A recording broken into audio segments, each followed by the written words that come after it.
Doctor Chinnamail Anji Reddy గారు ఉమ్మడి కరీంనగర్, ఆదిలాబాద్, మెదక్, నిజామాబాద్ పట్టభద్రుల బీజేపీ ఎమ్మెల్సీ అభ్యర్థిగా మీ మద్దతు కోరుతున్నారు. ప్రభుత్వం పట్ల పెరుగుతున్న అసంతృప్తి ఎంత పెరుగుతుంది, ఎంత మోతాదులో పెరుగుతుంది, అది జగన్మోహన్ రెడ్డికి అనుకూలంగా మారుతుందా? ఈ విశ్లేషణ వేరే.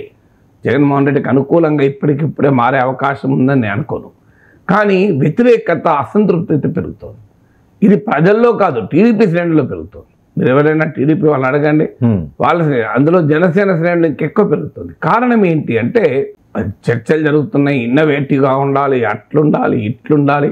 మన చంద్రబాబు నాయుడు అంటున్నారు, ఫైనాన్షియల్గా సంబంధం లేకుండా సొల్యూషన్లు వెతకాలి కలెక్టర్లు, పబ్లిక్ ప్రైవేట్ పార్ట్నర్షిప్లు ఆలోచించాలి, కేంద్రం నుంచి నిధులు ఆలోచించాలి, ఇవన్నీ అంటున్నారు. కానీ గ్రౌండ్ లెవెల్లో ఇప్పటికీ సూపర్ 6 అమలు కాలే, అమలు చేయగలిగే పరిస్థితి కూడా లేదు.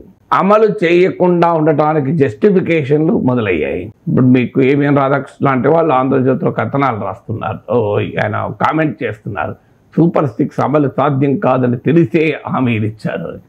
ఈ మాట మొదలు ఎన్నికలకు ముందే అనాలి కదా, ఎందుకు ఇచ్చావయ్యా ఈ హామీ అని.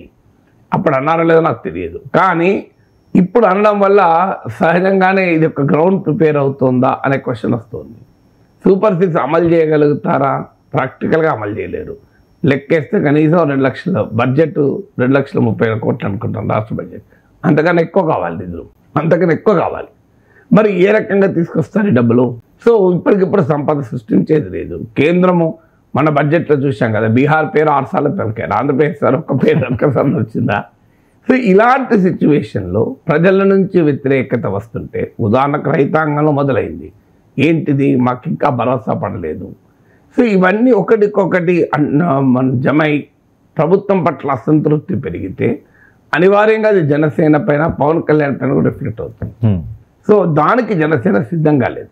లాభానికి సిద్ధంగా ఉంటారు ఎవరైనా, కానీ నష్టానికి ఎందుకు సిద్ధంగా ఉంటారు?